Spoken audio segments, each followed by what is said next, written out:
Hey, it's Matt. So I made this video a while back because I noticed Taylor uses one chord progression more than any other in her songs, like this.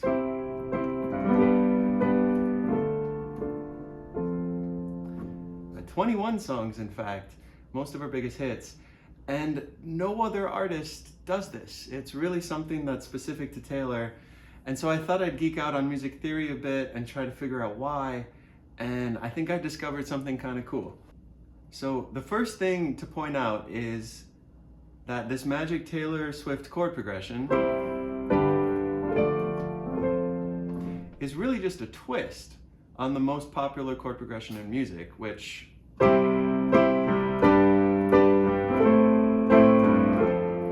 know you've heard before. It's in every song. In case you didn't know, I'm wildly popular. Some might even venture to call me beloved. Just off the top of my head.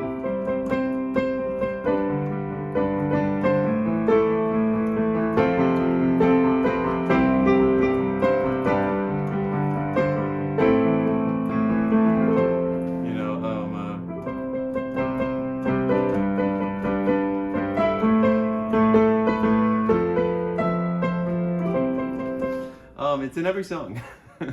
And Taylor uses it amazingly. You could say she uses it all too well.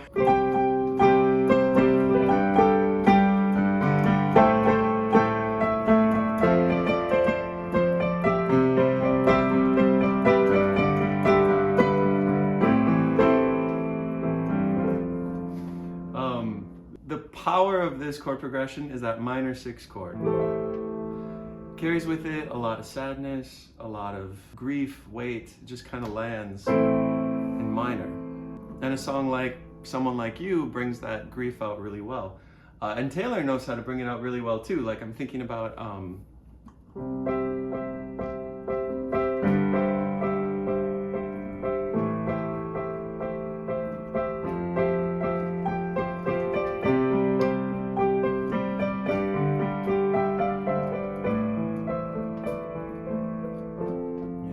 I never lose you. There's a lot of grief there. It's important to call out the grief in that minor 6 chord. You'll see why in a couple minutes. So a couple other examples like Archer, right?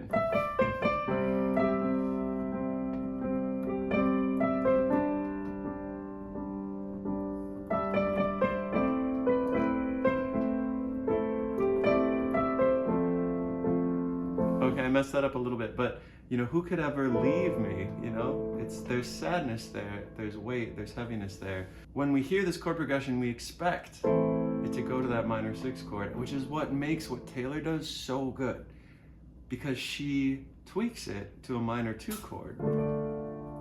And the difference between these two chords is the difference between sadness and like hopefulness. This chord,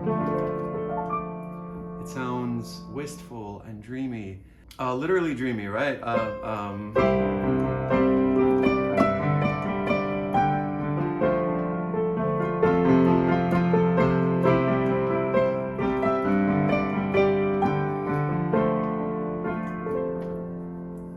And that dreaminess is been there since the beginning. You know, I think about the daydreaminess of Speak Now, right? So,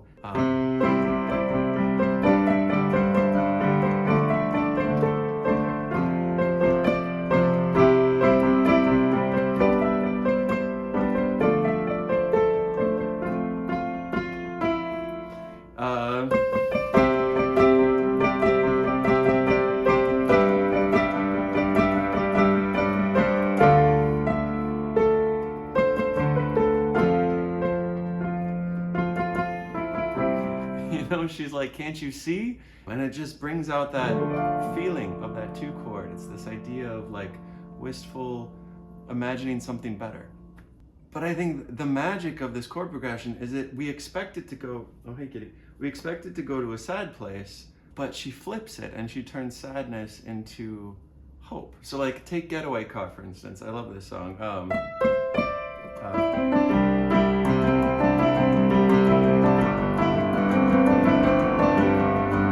So we expect it to go here. But Taylor's like, not today, sadness. We're in a getaway car, you know.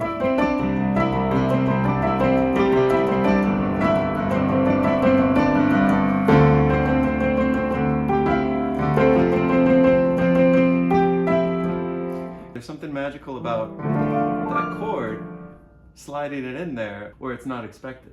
It's kind of like escaping sadness, which is kind of like what Getaway Car is about, right? Maybe the best example of the feeling in this chord is Daylight, right?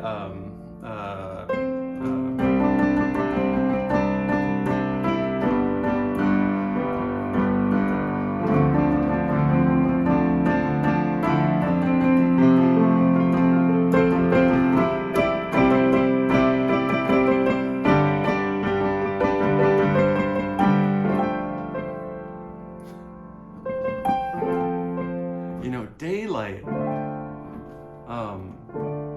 it's literally possibility. A new day is rising, the sun is rising. It's imagining something better. It's hopefulness.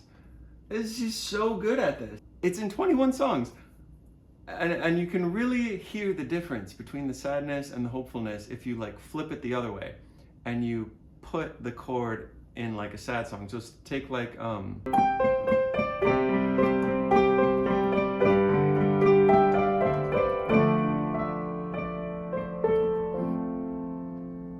know, that sounds wistful and hopeful, all too well.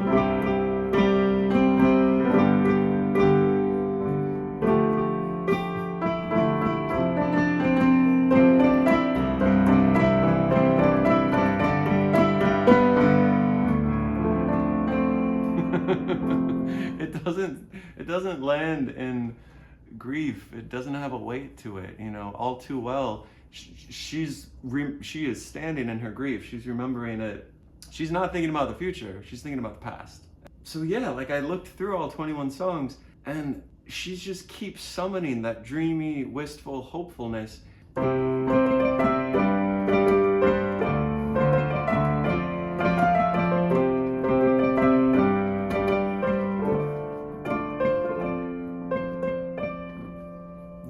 It's just imagining what's to come, thinking about the future. And I think that switch from sad to hopeful, you know, from sad to dreamy is the magic of Taylor Swift. She knows how to do it so well. So this is the thesis. Why is it only Taylor who's using this chord progression? I racked my brain for other artists, you know, examples I could find, and I couldn't really come up with any. The only one was Cher's Believe, right?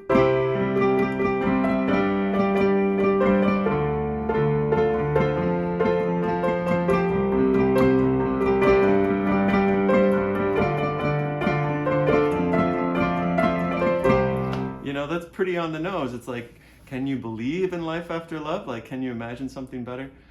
But that's like the core of Taylor. It's part of her massive success because people just need that sense of possibility, hopefulness, of being able to imagine something better, a new dawn rising.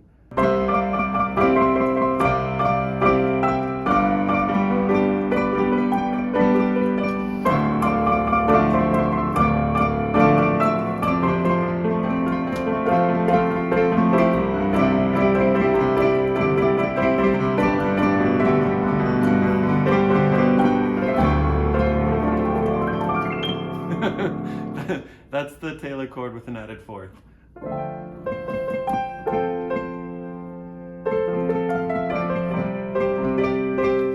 If you know of other artists who are really using this chord progression in that way, drop it in the comments, let me know. And yeah, if you like these theory videos, let me know too. That's all for now. Have a good one. Bye.